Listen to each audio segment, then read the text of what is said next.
Episode 15, How to Block Time to Achieve Incredible Results Fast. Helping you create more happiness, abundance, and freedom in your life and community because you deserve it. And now, your host for the Happy Abundant Freedom Podcast, Angela Lynn. Hey, it's Angela Lynn, and welcome to episode 15 of the Happy Abundant Freedom Podcast. Now, today I want to share one strategy with you that will help you increase your productivity so that you're able to really achieve your results in what seems like a shorter amount of time. So, this strategy is commonly known as block time or blocking time. And I actually used the strategy in my own life before I found out what the official term was. So what does block time mean? Well, essentially, if you take the two apart, block time is a way that will allow you to block off distractions, to really focus in that period of time to get the things that you want to do completed. And so that's what block time is. And if you think about it, well, why is this going to help you increase your productivity and get things done in a shorter amount of time? Well, let's think. We know that likely you're going to achieve success faster if you are able to focus. Now, the problem is, in this day and age, we have so many distractions coming at us that it's hard to focus.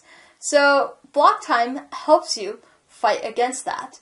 And if you think about it, an example of the way that block time is used is that, let's say if you've taken a class, perhaps it's for a sport or for arts, instruments, or other interests.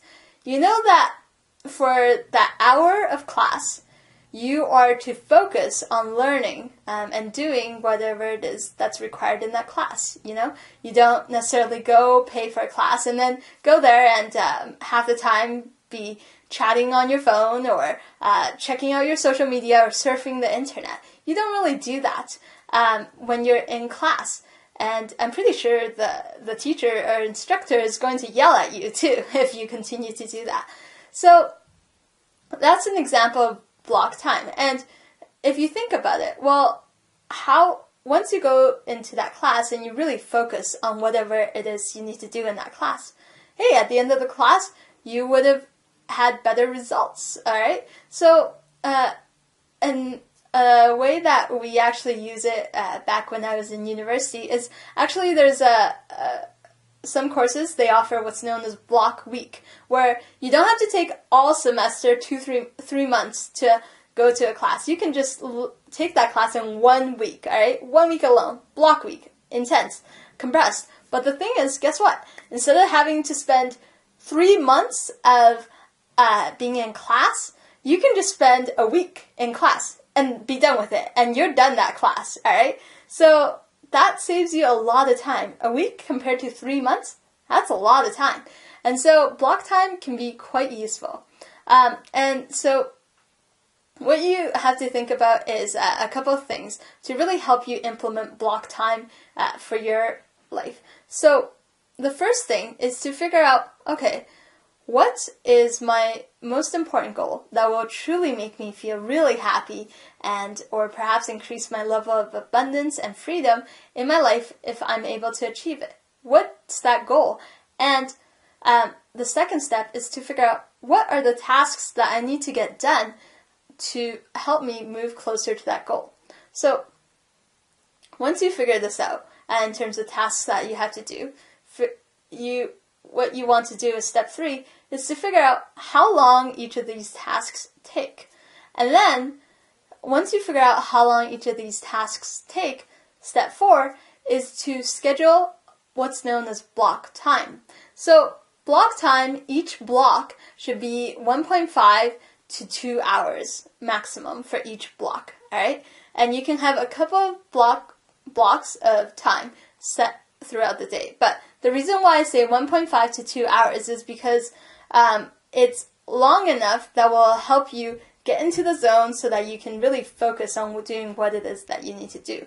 But it's short enough because studies have shown that you do need to take breaks, all right? You need to take some mental breaks, physical breaks, to help you increase your productivity. So every 1.5 to 2 hours, you get a 10 to 15 minute break where you let your mind go and relax and get up, move around physically, so that this will allow you to refresh your mind. And you'd be amazed, when you come back to it, you might get some new insights, and you're actually more productive too, because you got to be able to move around physically to get the blood flow going again.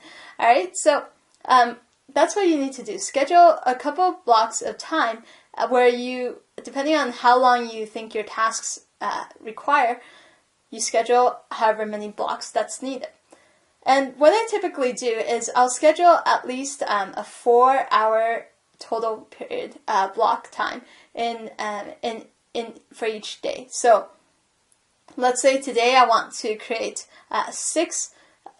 film 6 podcasts, and I know that each podcast takes about maybe 20 or maybe like 3 podcasts for every 1.5 hours. So I'll schedule block time, maybe half an hour for each podcast. So the first block might be 3 podcasts in 1.5 hours. And then the next block will be another 1.5 hours for 3 podcasts. So in this total of 3 hours, I'm able to create 6 podcasts.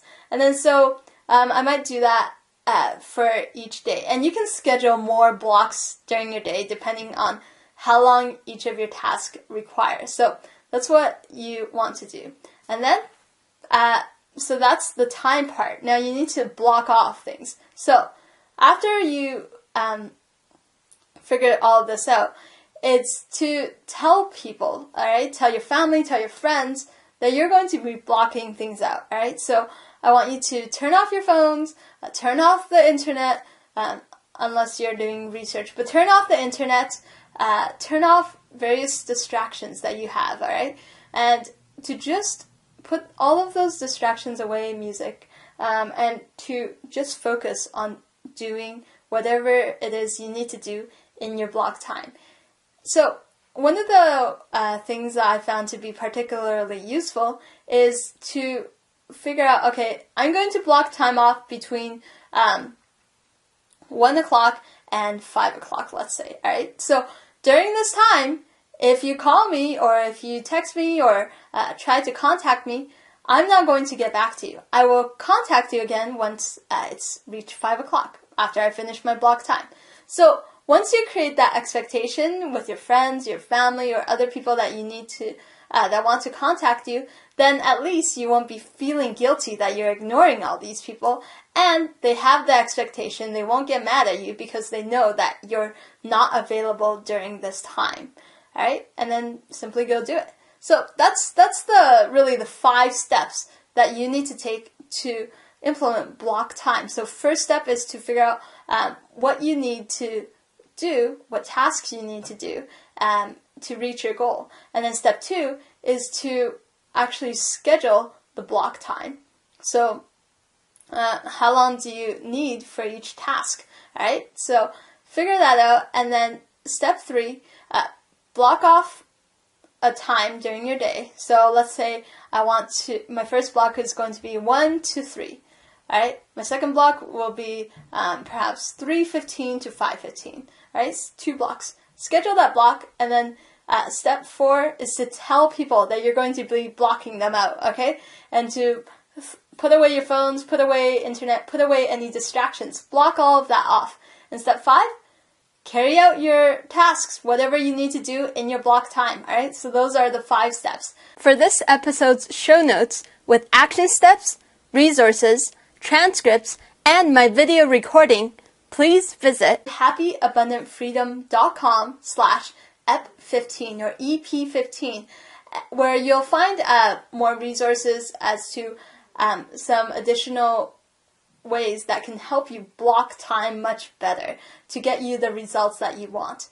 And please also post on the comment section on that page as to what your big goal or tasks that you're going to do in your block time in the first block, because once you share that, perhaps I'll know some resources or other people might know some resources that can also help you reach whatever it is that you want to do much faster. So please post that in the comment section at happyabundantfreedom.com/EP15 or EP15.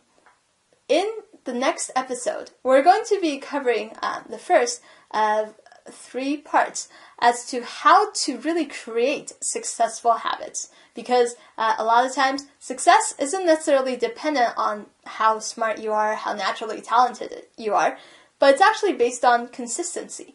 And one of the ways that allows you to have consistency so that you can reach consistent results is to have successful habits. So we're going to start off with part 1 of how to create effective, successful habits in your life in the next episode. As a thank you gift for becoming a subscriber to this podcast, I want to personally give you my 9 easy steps to increase focus and achieve your goals. These are what most self-help experts forgot to tell you. And this is included in my ebook that's worth $67, which I'm going to give to you for free. In this ebook, you'll get step-by-step strategies on how to easily solve the 2 root problems to your procrastination, lack of focus and action, your low self-confidence, a fear of failure or success, perfectionism, and stress from information overload. Why SMART goals actually slow you down, and 1 simple tweak to speed up your results. How to focus by using distractions and multitasking, and how to procrastinate to achieve your goals. I know this sounds strange, but it can be done, and I'm going to show you how. 1 secret habit successful people use to get people to help them achieve their goals.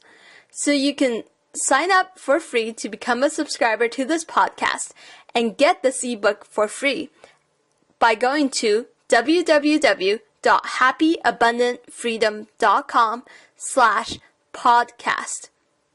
And feel free to share this with your friends and family who want to increase their focus, achieve their goals, and increase their productivity and success in their life. So again, www.happyabundantfreedom.com/podcast, where I look forward to sharing all of this fantastic information with you.